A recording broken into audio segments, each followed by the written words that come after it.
पवन सिंह के बर्थडे वाला special song जो आया था उसने बना दिया महा रिकॉर्ड। जी हाँ दोस्तों, आपका स्वागत है बाबा खबरी पर और ऐसे भोजपुरी अपडेट आपको यहाँ मिलते रहते हैं। तो बात करते हैं पावर स्टार पवन सिंह का एक गाना आया था बर्थडे स्पेशल आरा के ओठलाली। जी हाँ, ये गाना काफ़ी लाजवाब और धमाकेदार है।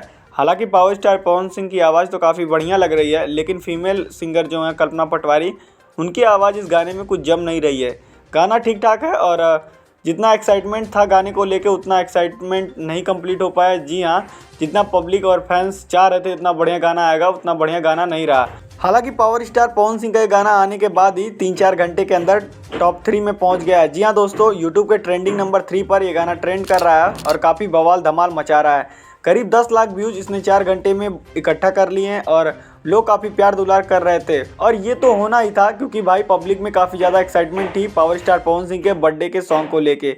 वैसे भी गाना काफ़ी लाजवाब और धमाकेदार है और काफ़ी अच्छे तरीके से इसके वीडियो सॉन्ग को शूट किया गया है। और आज आपको शाम 7 बजे कुछ इवेंट देखने को मिलेगा सारेगामा हम भोजपुरी का और पावर स्टार पवन सिंह के बर्थडे सेलिब्रेशन का। तो चलिए फिलहाल के लिए बस इतना ही, मिलते हैं आपसे नेक्स्ट वीडियो में। अगर आपने गाना नहीं सुना तो जल्दी जाइए यूट्यूब पर और गाना सुनिए और हमें कमेंट बॉक्स में बताइए आपको गाना कैसा लगा। और हमारी वीडियो पसंद आई हो तो लाइक शेयर सब्सक्राइब जरूर कर लीजिएगा।